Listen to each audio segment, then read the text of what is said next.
The first story starts when I was 2. I don't remember it much, but my parents have told me this multiple times. We lived in this little white house. It was very old. My parents used to always hear me laughing and playing in my room with someone, but there was no one in my room. When they asked who I was talking to, I told them it was a little boy named Omar. They thought it was just an imaginary friend, but now that I think back on it, when I was 3 and 4, I did see someone. He was always very kind to me. I would play Barbies and he would play with me. He would draw me pictures. I would leave my books out for him so he could read while I was at preschool. I would tell him about my days and he would tell me about his. But things started to get really weird once my brother was born, and that is when my parents started to see him too.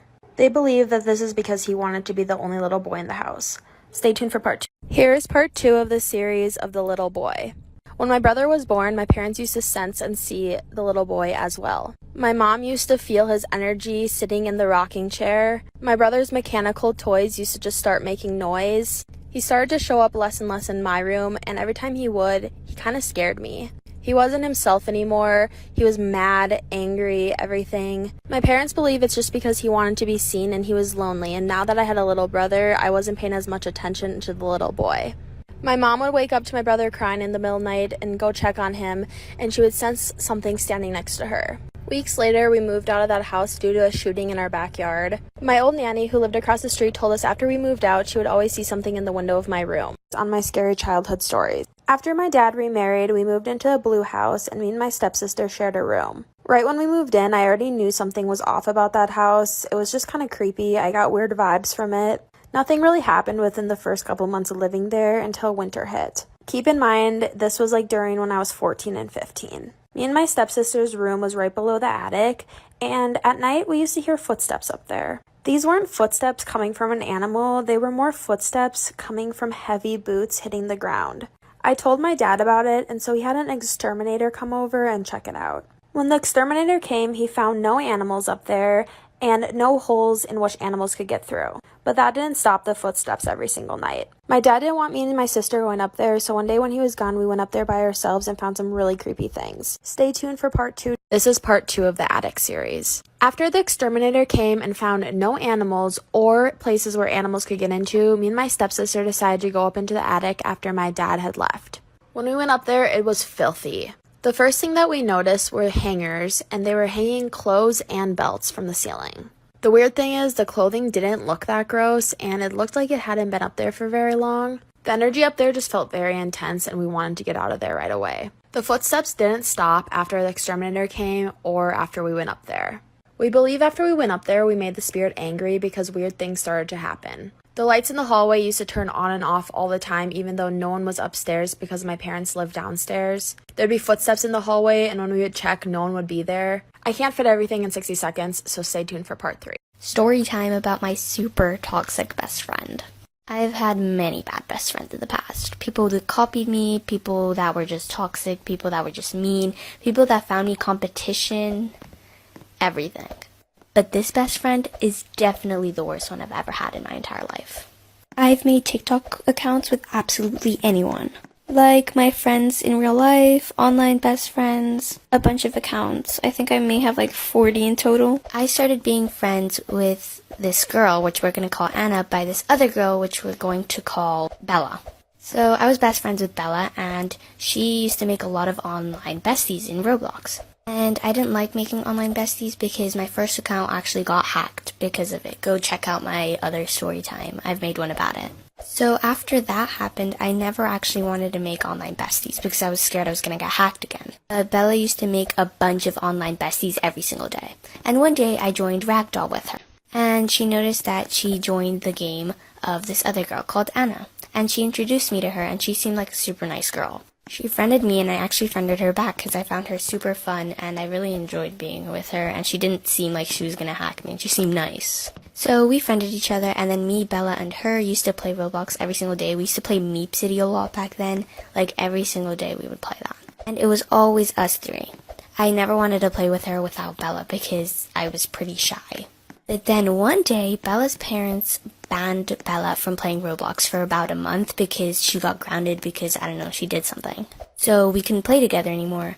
But me and Anna still kept playing Meep City together. It was no problem whatsoever until we made a TikTok account together. Part 2 about my super toxic best friend. Making a TikTok account together was the worst idea ever. Of course, I didn't know this when we started the account. Of course, to make the account, we had to agree on a username and everything, so she added me on Snap, and I added her back, and we called to decide what we were going to name the account, and like the bio and the videos we were going to make. We actually decided to make it an Adopt Me account because we had gotten really bored of Meep City.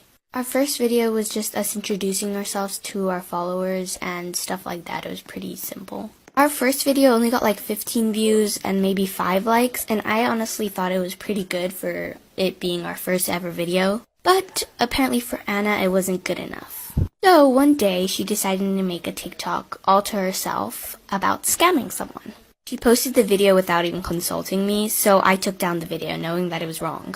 She got super mad at me and texted me this whole paragraph on Snap telling me, "Why would you delete my video?"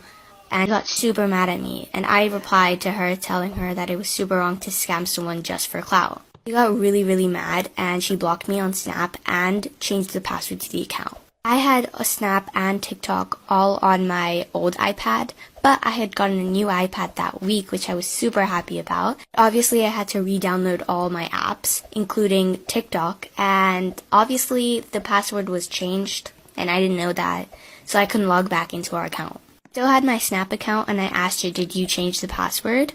By the way, at this time, she had unblocked me. I forgot to mention that. She said, like, "No, I would never do that. Like, you're my best friend, blah, blah, blah, blah, blah." I did not trust her anymore.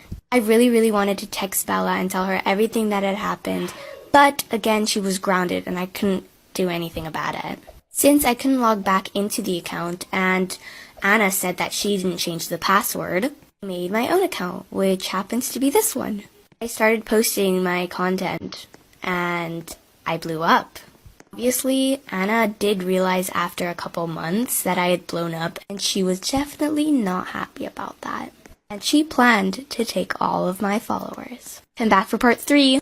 Part 3 about my super toxic best friend. Anna decided that she was going to steal all of my followers. She snapped me about like 1,000 times telling me to give her a shout out. I guess that was her first idea. I never gave her a shout out because I really did not want to, didn't trust her anymore, and why would I give a shout out to someone who I wasn't friends with? She got really mad that I hadn't given her a shout out, so she made her own TikTok account. It was an edits account, and it kind of blew up, like I think one of her videos hit like 2,000 likes or something like that, which is pretty good. She was actually really good at editing too. But that was not enough for Anna. She made another account. At this point, I think I had maybe like 50k followers, so I was pretty viral. She made an account about hacking my Roblox. She blocked all my socials from that account, so I couldn't find it. Her first video was just explaining what she was going to do, which was hack my Roblox account and TikTok. A few weeks later, Bella was ungrounded again. I told her that I didn't really trust Anna anymore and why, and she told me that she wasn't going to trust her either and that we had to be really careful with her. One day, me and Bella were having a sleepover, and she was going through her TikTok For You page when she found Anna's video about hacking me. She showed me immediately, and we had to do something about it. We reported the account with many different alt accounts. The account did not get banned. We gained about 10k followers just because people wanted to see her hack me. We didn't know if we should confront her or just not say anything about it, but we decided to keep quiet just for a little bit. The day came where she posted the video of hacking my TikTok account. She didn't show the password to anyone else, which was a big relief. The video was only about her getting into the account. She didn't show anything about posting things or deleting the account or anything. TikTok kicked me out of my account, but I used my Gmail to get back in. And I was so over with Anna's little jokes. I had to confront her. But Anna wasn't going to stop there. Back for part 4! Part 4 about my super toxic best friend. I had to confront her. But Anna wasn't going to stop there. I decided that I wanted to really talk to her and that I wanted to talk to her face to face. So I decided to call her.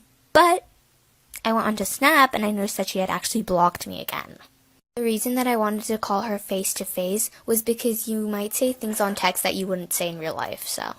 I noticed that she blocked me, so I went onto Roblox to check if her joins were on, and luckily, they were. I joined her game, which she was in Ragdoll, because Ragdoll was still public at that time. And I went up to her, and she immediately left the game. By the way, if you were wondering, yes, I did change my TikTok password and my Roblox password so it would be safe. And I put all my Gmails and everything so if I did lose my account, I could get it back. And then I came up with a pretty smart idea. I decided to make an alt TikTok account and Snapchat account and become her friend. I followed her TikTok account and she surprisingly followed me back. I DM'd her saying, hey, I really love your content and I think we should really collab and become friends. And she replied to me and we added each other on Snap. We were friends for about a week until she actually gave me her Roblox password and the account on TikTok which she was using to hack my accounts. I gathered up all the proof to expose her and I posted it on her account. It actually got about 50,000 likes, which was more than she was ever gonna get. So I did her a favor. Her Roblox account also got banned, and the TikTok account actually exists, but all the videos got taken down. So moral of the story, make sure to have your Gmail accounts connected to your TikTok and Roblox accounts, if not you're gonna get hacked. Oh, and also be careful with who you're friends with. Oh my gosh, it is so annoying when you're in class, let's just say you're in a French lesson or something, but your teacher asks everyone a question, like who knows the answer to this, blah, blah, blah, like they normally do. So you don't put your hand up because you don't know the answer. And they're like, no, Samantha, I've already picked you. Sorry, I know you already know the answer, Erin. You look around and there's like you and 3 other people that don't have their hands up. And then she like, goes ahead and picks you. She's like, go on, you can tell me the answer. I haven't heard from you today. Maybe that's because I don't know any of these questions you're asking me. It's like, I swear sometimes they just get paid to annoy you.